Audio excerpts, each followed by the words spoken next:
ओम सद्गुरु प्रसाद।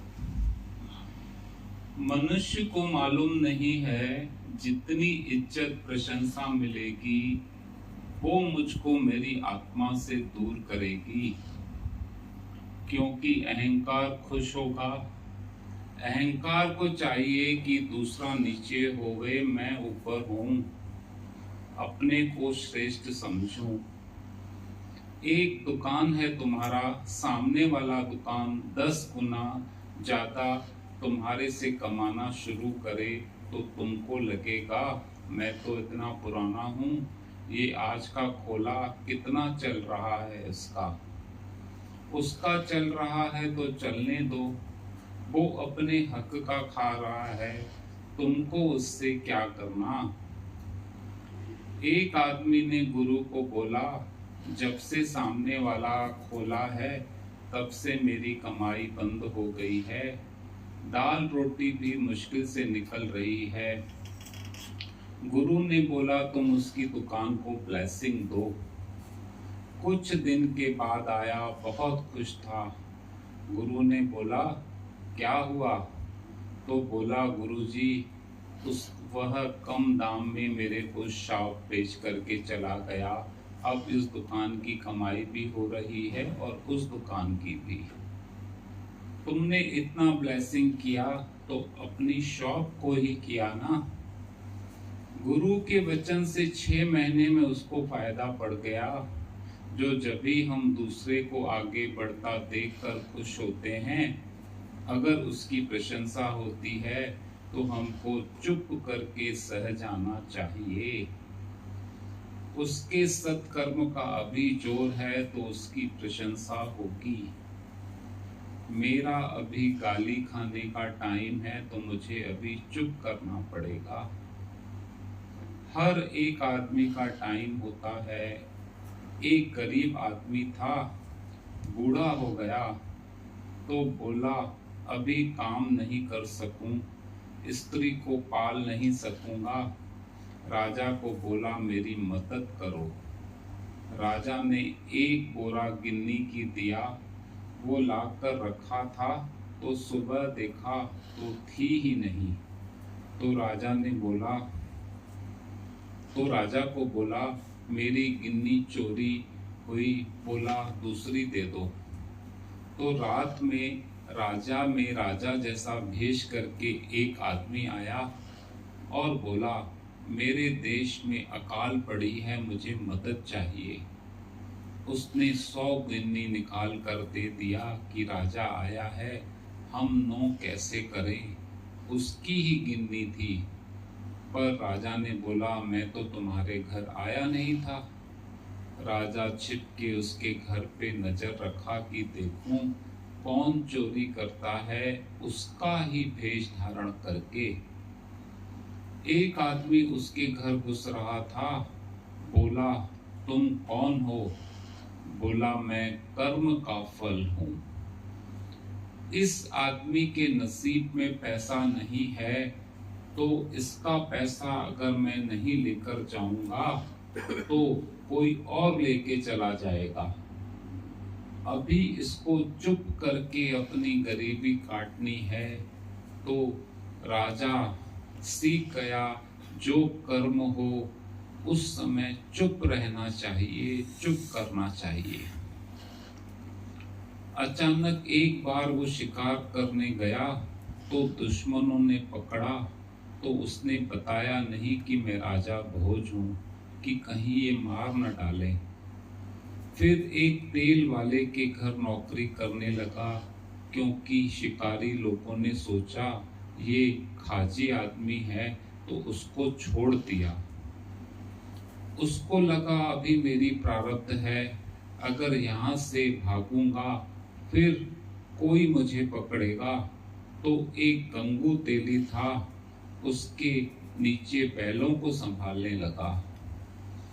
उस देश के राजा ने बोला जो अच्छा गीत गाएगा उससे मेरी बेटी शादी करेगी। तो राजा भोज ने गीत गाया तो राजकुमारी ने बोला इस गरीब से ही शादी करूंगी। राजा ने बोला गंगू तेली का दास उससे शादी करेगी रानी होके? बोली हाँ, उससे ही करूंगी। 4 विद्वान थे, एक ज्ञान था, एक धर्म था, एक दान, एक कर्म था। 4 विद्वान थे, एक ज्ञान था, एक धर्म, एक दान, एक कर्म था। ज्ञान ने पूछा, आज के जमाने में कौन महान है? बोला, राजा भोज जैसा कोई धर्मात्मा नहीं है। विद्वान से पूछा तो बोला, राजा भोज जैसा ज्ञानी नहीं है। बोले, ध्यान किसका लगता है? तो बोला, राजा भोज जैसा ध्यानी नहीं है। बोला, राजा भोज जैसा विद्वान नहीं है। राजा भोज ने बोला, उससे बढ़कर भलाई कोई बात होती है? निमाणा होना, झुकना, खाली ज्ञान ध्यान काम नहीं आता है, निरअहंकार भी होना पड़ता है। निरअहंकार। राजा समझ गया कि ये कोई विद्वान है, तो पूछा, राजा भोज कहाँ है? बोला, 3 महीने से राजा भोज अपनी राजाई से गुम है, पता नहीं कहाँ भटक रहा है। तो जब ही शक्ल देखा तो बोला, यही है। बोला, तुम ही राजा भोज हो, तुम्हारे से मैं अपनी बेटी की शादी करूंगा।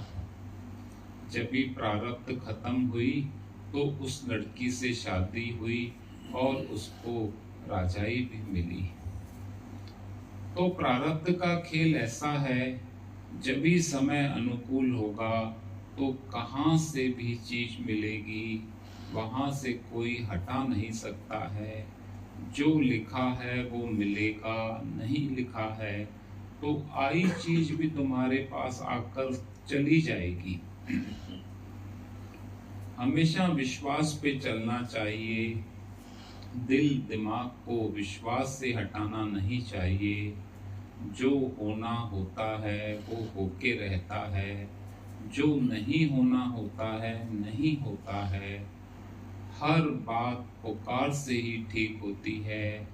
पुकार ये करो कि मेरे दिल में हिम्मत आए, पुकार ये नहीं करो कि मेरी बात पूरी हो जाए। पुकार ये करो कि मेरे दिल में हिम्मत आए। जो भी इज्जत मान मिलती है वो हमारे अहंकार को बहुत ताकत देती है। मान मुसीबत इज्जत भगो, सयाणों वही जो छड़ के भगो। मान मुसीबत है, मुसीबत खरीद नहीं करो, खुश नहीं हो। 4 जने अच्छी बात बोलें तो कॉलर ऊपर करके समझो कि मेरे से कुछ हो गया है। अहंकार हमेशा आध्यात्मिक उन्नति में बहुत रुकावट है। ऐसे खतरनाक चीजों से श्रील भगवान तुमको बचाए। हर पल भगवान तुम्हारी माँ है, तुम्हारी लाइफ को शानदार बनाए। अगर कोई गुस्सा करता है तो तुमको महसूस होता है कि इसने गुस्से में बात किया, तो तुम्हारे अंदर गुस्सा पड़ा था, नहीं तो उसका गुस्सा तुमको असर नहीं करेगा। तुम्हारे अंदर खाली प्यार होवे तो कोई बोले तो जैसे दीवार को बोला पता नहीं चलेगा, बोल कर चला जाएगा। निस्वार्थ होना बहुत जरूरी है, पर निस्वार्थ प्यार को हम शब्दों में नहीं ला सकते हैं। निस्वार्थ प्यार कैसे करें हम सिखा नहीं सकते हैं। वो हर एक के संस्कार के ऊपर है। आज 2-3 फैमिली हैं और कमरे हैं 3। कौन सा कमरा अच्छा है, कौन सा कमरा हवादार है, तो कोई उसमें से ऐसा होगा जो बोलेगा मेरे को यही चाहिए। कोई सीधा साधा होगा, बोलेगा जो मिलेगा ठीक है।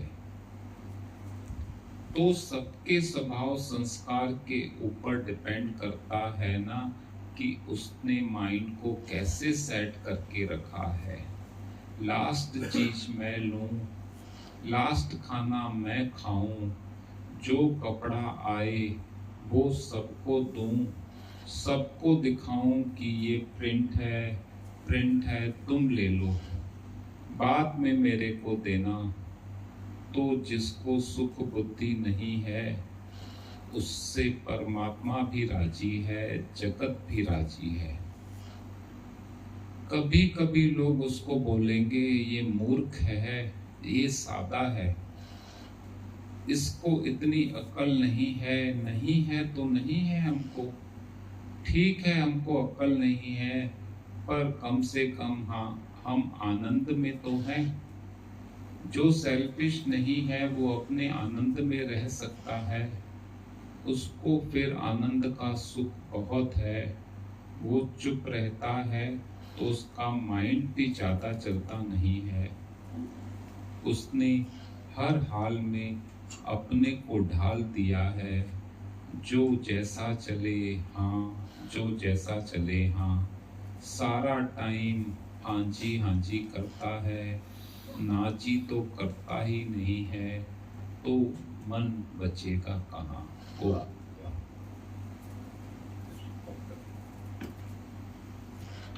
And